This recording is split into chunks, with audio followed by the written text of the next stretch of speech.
Hello my friends, welcome to my video about rare ancient Greek coins.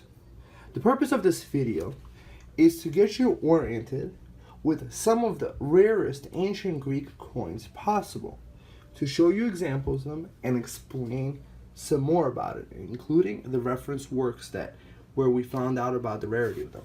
So first off, let me tell you that my name is Elias Lobin.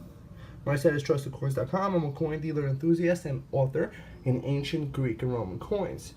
I've worked with over 60,000 coins, so let's get started. I'll just show each one of these coins to you and we'll see how much you like them. Alright, so first coin is from Sicily. So this coin features the pilae surmounted by the stars. What are the pilae? The pilae are the symbols of the Gemini twins, Castor and Pollux, who are the constellation the Gemini. And on this side we have the dolphin, which is really interesting. So we have the dolphin on this side. So this coin over here is rarity 2. R2 is rarity 2, which is rarer than R1. So a lot of these coins you actually don't see on the market very often, if you ever do. So this coin over here we have of Tauromenion in Sicily. On this side we have the Phrygian Helmet, which is this kind of style helmet we see with this little thing that pops off towards the top with the little cheek pieces. And this coin is from circa 392 BC. Beautiful coin. On this side we have the city name in a monogram. You see TA stands for Tauromenion. So a very interesting coin. Now, moving on to the next coin. This is a coin from Thermae Himerae. So on one side we have Hera, and on the other side we have Hercules, the famous one for the labors of Hercules. He had many adventures and is a very important figure in Greek and even Roman mythologies. Now, moving on to this coin over here. So this is an interesting coin from one of the kings of Paphlagonia. Very rare type. And on the front we have the bucranium, or bull's head. And on the back we have the caduceus, the symbol of Hermes, which was the symbol that was of wealth. So very interesting type. And this is an R1. See, I cite the references where you could find these in various different reference works on the subject. We'll get to that later. Now, let's check this coin out. This is actually really beautiful piece. We have a rarity 1, R1 piece, and on the front we have Apollo. Very interesting god. And on the back we have the eagle with the crab on the left. So the motifs of Acrogas would feature the eagle and the crab very prominently, which you will see later on this coin. So moving on to the next coin. This is a coin of Acrogas, a Siculo-Punic issue. So pretty much what that means is that this is Acrogas under the control of Carthage. Very interesting piece. And on the back we have the horse. You could read the information as well as I can. So this is a coin from the Second Punic War, when Hannibal crossed the Alps and was wreaking havoc on the Romans. This is a very interesting little piece. You see, the Greeks, up to a certain extent, they would be issuing these tiny little pieces, these tiny little coins, as change for larger denomination coins, such as this one. See, like compared to this one, you need a change. So eventually they realized that you could use bronze issues, and that's what they did. So the bronze issues were able to be like much larger and much more beautiful, but up until that certain point, they made of these very, very tiny coins as fractions. And what's interesting about this coin is that we have Silenos, the satyr, which is like half man, half goat type of guy. And on the back we have the two dolphins swimming up and right. Very interesting about this type is that it reminds you of the yin and yang pattern, and this is an R1 coin. Next, let's move on to this coin. This is a coin of the Seleucid kingdom of Antiochus III the Great. Third, megas means the great, pretty much. And on the back we have the elephant. Elephant with an anchor to the left of them. The anchor was the symbol of the naval power of that kingdom, and the elephant was their style war tank, which was gotten from actually India, from the Indian territories. One of the kings ceded the power of the land, gave the land back that Alexander the Great took, and in exchange he got, you know, several hundred war elephants, or several dozen at least. So now we have this coin from Panormus in Sicily. Sicilian coins are very, very rare, and we have the Tetras or Triunculum, and this is an R1 coin, and it's from 415 BC. So we have the rooster and we have the pellets. The pellets were a mark of value. So it's a beautiful, nice, thick piece, thick coin. Now, let's try this coin. Solus in Sicily. Very rare type, and late 4th century BC. So what do we have? We have Athena facing and a naked archer, you know, archering, right? Very interesting. Now let's move on to this coin from Acragas. This city Acragas is very famous. So we have the two eagles' heads, as you can notice over here, back to back, and on the other side we have a crab. See the symbol of a crab? And this was an interesting type of coin because depending on the dots, kind of like on these other ones, like on this rooster, you see, you had the different denominations, and this is a bronze piece, and some people call this like a tooth coin or a tooth-shaped coin. So a very interesting piece. Now let's move on to the next coin. Orchomenos in Boeotia. Boeotia was the area where you had the city of Thebes, famous for the, you know, in mythology and for the story of, what is it, Oedipus Rex, who, you know, took out his own eyes and became a blind guy because he married his mom or something. So you might want to check out that story, but Thebes in Boeotia was very interesting, and that's where Alexander the Great's father received his military training, which wound up having him have the best army that Alexander the Great then used after his death to conquer the known world and become Alexander the Great rather than just Alexander the King.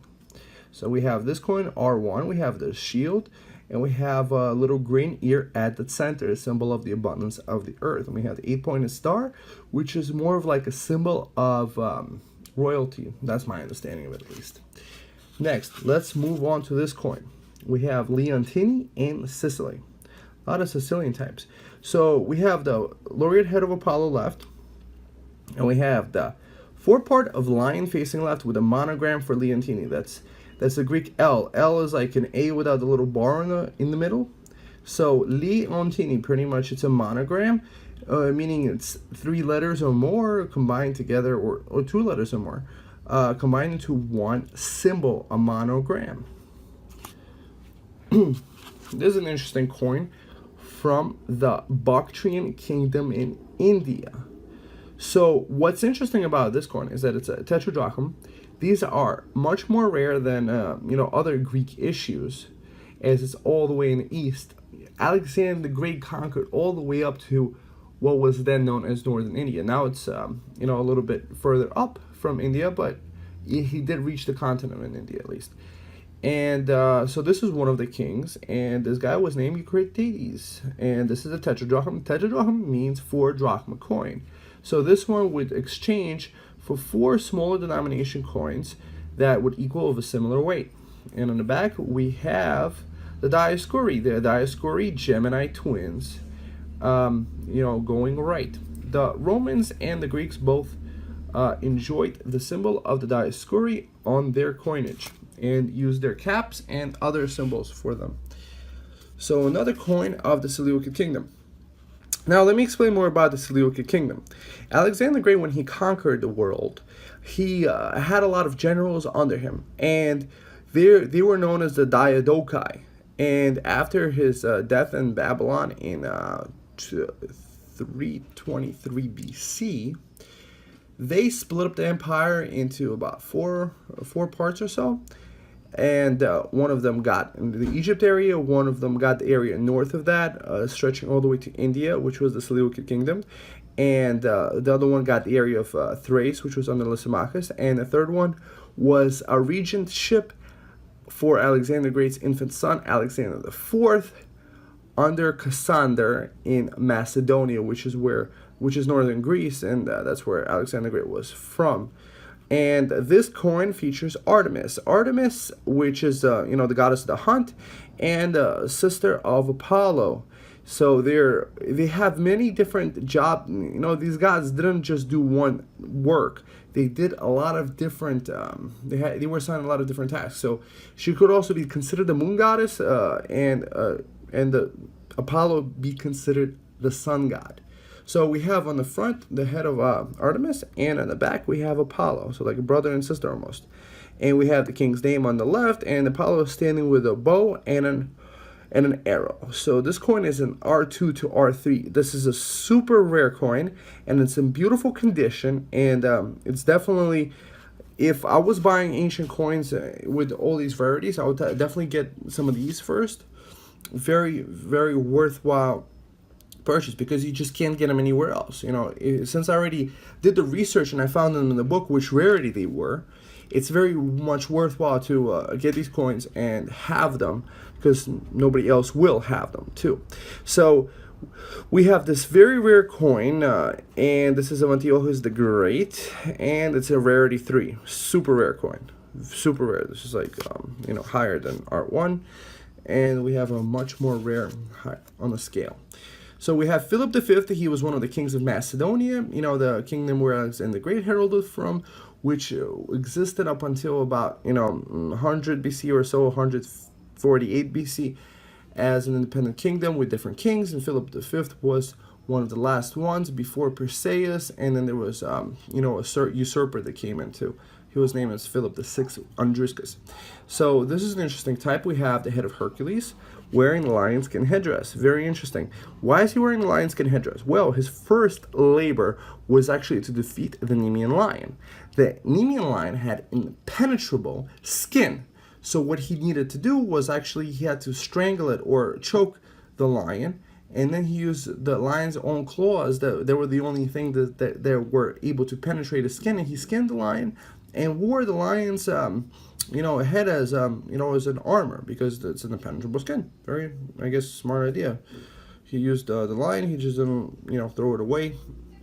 And we have the two goats in the back. We have also the king's name, B.A. Basileus, and Philippoi F. This is a Phi or F for Philip, and that's Philip V. Down. Let's move on to this coin, Syracuse and Sicily. Syracuse and Sicily coins are very popular. And this one features Apollo, very, very popular motif, and the horse. The Greeks loved their horses. There's a ton of coins with horses that, if you like horses, you might want to check out. And this is a very rare city, Adranon in Sicily. Some of these cities actually issued only a few bronze coins. So in regards to specifically to Sicily, and many other places, that ancient Greeks actually issued only bronzes in some areas. So you can't even get the silver or gold coins. So you can't expect to, get any better than what you would get in a bronze. So these are super rare. We have R1 over here for this coin. And this is a nice, impressive coin. This is an R1 coin with the eagle on it, the eagle of Acragas, which is like a sea eagle that, catches wild fish, and it eats them, and the crab, which is another symbol. I guess these guys loved their seafood. So we're talking about a 464 BC coin, and it's from an old collection. When it's from an interesting collection, I write the pedigree, or I call it also provenance. So this is an ex-Christopher Kit Reed collection. So very interesting to own. A lot of people actually value the pedigree very much. So if you could get a coin with pedigree, I recommend also getting it if you can, but it doesn't really, it's not as important as the actual coin itself, which I believe. So we have this beautiful coin too, which is Larissa in Thessaly. Larissa was a very famous city for its horses. It had a large agricultural hinterland where they would graze horses, and that was one of their great exports. And on this side we have the bull, and on the other side we have the horseman riding right. Beautiful depiction. A lot of these coins, I picked out for the artistic beauty and their centering, their style, and a lot of this other stuff. So I like to get as beautiful of a coin as I can. So what you're actually looking at are some choice pieces out of various different places where I bought these. So this is a very interesting piece, and this is an R2. So very rare coin. I highly recommend checking this out. This is a super rare coin too. So another coin from Larissa and Thessaly, and we have an R2 over here also. On the front we have a head of Athena, and on the other side we have the eagle. So most people never ever get a chance to even see this coin, and by watching this video you could almost feel like you own this coin in your hands, which was the purpose of this video. I'd like to introduce you and show you how to get these pieces and look at them more in my store. So we have this Kingdom of Bosporus. Kingdom of Bosporus, that would be nowadays in area of the Black Sea. And so we have the bow and the club, and in front we have Hercules. Bow and club were his weapons, and we have an R1 coin from 240 BC of this king. Very interesting. So notice my coins come with tags. Not all dealers actually provide such valuable information that allows you to have the beauty. I also include a certificate of authenticity with a lot of with a picture of the coin and this information there, and a lot more, which people really enjoy because they enjoy the extra work that gets put into every coin with this. So we have an R1 coin of Demetrios First Polyraketes. Very interesting coin. Interesting story about this guy actually. Demetrios Polyraketes. He tried conquering the city of Rhodes, and the city of Colossus of Rhodes. Well, what he did was he tried sieging it for a whole year, and he built this miraculous siege tower, which he was forced to abandon because the other matters in the kingdom needed him. And the people from Rhodes sold it or melted it down and built a great statue. So he was actually responsible for the Colossus of Rhodes indirectly. He didn't build it, but if he didn't siege it, it might have never been built. So we have another coin of Philip V of Macedonia, one of the last few kings, whose son was actually Perseus. And see, we have Perseus in a helmet, in a Phrygian helmet. Notice the Phrygian helmet, with a little eagle on top. We looked at it earlier over here like this. So that's the kind of helmet that this guy's wearing. Now let's look at this coin. Okay, so what's interesting about this type is that it's possibly of Philip VI Andriscus. And so we have this stuff. So what's important about this, right? So here's this guy, Philip VI. After the Romans defeated this guy's son Perseus, it became a territory of Rome, a Roman territory. And this guy said, hey, I'm the illegitimate son of Philip V, and he was called Philip VI. But that wasn't true, but he used that power to rally a rebellion against the Romans. He was defeated in about 2-3 years, and this is why this coin is super rare. And it's considered, according to that book, that it could be Philip VI Andriscus that this coin is of. Other than this coin, there's a very, very rare silver piece that was issued under him, possibly. And so this is a very good example of a coin that is super rare. Okay, next. This coin is of Eleusis in Attica. So Eleusis was an island off Attica, or close to Attica, or maybe not an island, but an area. But basically, if you ever heard of the Eleusinian mysteries of a cult of Demeter, so we have Triptolemus on a chariot drawn by serpents. He was responsible in Greek mythology for seeding the earth with seeds. And on the back we have the little piggy, which is beautiful too, and it says the city's name on top. So this is a super rare R1 coin, and in some places, in some references, it's under Athens rather than its own Eleusis setting, but it's basically the ancient coin. So this coin is interesting too because it's of Rhodes, and it's an island of Caria, and this is where the Colossus of Rhodes was. And why is there a head of Helios in the front? This is the head of the colossal statue that they built, and which was known as one of the wonders of the world, the Colossus of Rhodes. And on the back we have the rose. Absolutely beautiful, and it's from circa 275 BC, and it's an Art 1, and we have a provenance too from a major auction house. So now let's move on to these Ngc certified slabs of very rare coins. Why are Ngc certified slabs very interesting? Well, unlike just those coins where, you know, I guarantee authenticity for a lifetime, I provide such research, these coins were also looked at by experts in ancient coinage and given a grade and encapsulated in this thing called, or slabbed inside this hermetically sealed case. So basically, once a coin is in it, it becomes much easier for some people to own. Some people just like just these alone, but with my coins, you could buy them raw, and if you really like to put them in one of these cases, you're welcome to yourself. You know, I provide a lifetime guarantee of authenticity, so you're welcome to do it anytime.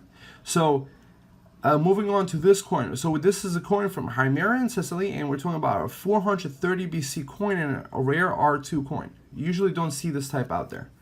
Very interesting. And let's move on to this Acragas in Sicily. So 510 BC.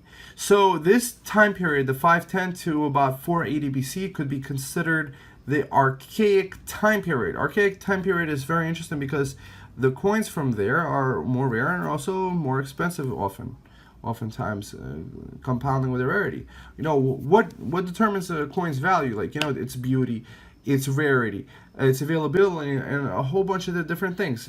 Just like anything else, you know, for one person, somebody likes a Mercedes, the quality build, or a BMW. Another person is really happy with the build of a Toyota. So this is the city of Phrygian in Thessaly. Beautiful coin, and it has some sort of goddess, Enodia left, and Hyperpia. Very interesting. A very interesting piece, and we're talking about a rarity R2. So see, we have this grade, and it really depends on the case and on the level of certifications. Sometimes it just has the overall grade, which doesn't include the weight or many details about the coin, which I fulfill over here anyway, so it doesn't really matter. But sometimes it has this little strike in the surface that some people like to do, and the weight of the coin. So that's the only difference, and both are just as valuable, these you know, certifications. This is especially valuable for some people that like to you know, sell on eBay because you know, it's been already third-party certified, or you know, just looked at already by a third party and slabbed in one of these. So we have this coin of Ponte Caballo in the Black Sea area, Cimmerian and Bosporus. So on the front we have Pan the Satyr, who was responsible for the panic that some people would get, especially in the battlefield, and we have Ponte, you know, the name of the city, underneath a lion. What I love about ancient Greek coins is that they're the art of the ancient world captured in miniature, and it's very interesting. You can actually take a trip to the ancient world and own some of the history that was there. So this coin is with the head of the lion, and on the back we have an Ngc square, and it's a rare R2 coin. Wow, 450 BC. What amazing coin over here. So we have Sinope in Paphlagonia. I'm almost done, guys. Choice VF, and we have an R1. It's a 300 BC coin. Beautiful. Now let's move on to this coin, the Ponte Caballo. So this coin might be hard to see this on the video, but it has a beautiful dark green patina, and it's actually a gorgeous coin. Some people actually love the patination like this. It's the original patina that's been built up over thousands of years, and it gives the bronze a distinctive color and feel of that ancientness that is right there. So we have the head of the satyr, Pan. So Pan is, why did they put Pan on it? Because the name of the city is Ponte Caballo. So that's a pun on the name, Pan, you know, Pan, Ponte Caballo.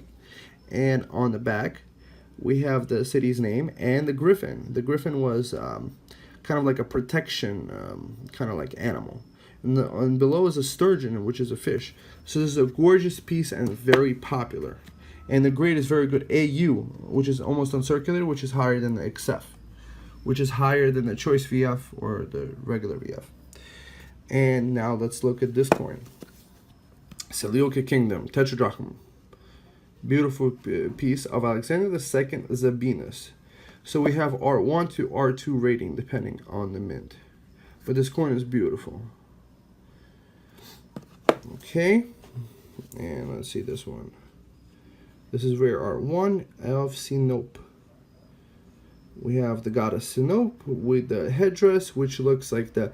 Sometimes the goddesses, they would wear the headdress, which would symbolize the city's defensive walls. So it's kind of interesting how the headdress looks like the defensive walls of the city, which the nymph of Sinope would wear, which was the nymph of the local city. And we have the prow of the galley here, and Aphlaston was another symbolism for a naval power here.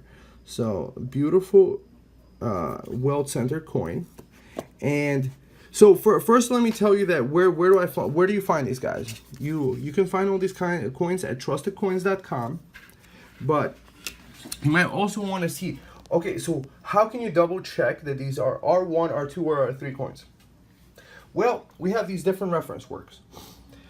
So first of all, the most important books to ever get are the Sears, David Sears Greek Coins and Their Values, volumes 1 and 2. These you can often find on Amazon. But these other books you can't often find on Amazon are these different volumes which these coins reference. So you see all these different, these are all that are out today. There are going to be more in the future in the next couple of years. So we have on Sicily, northern Greece, central Anatolia. So I found each one of these, and this is where I would cite the reference.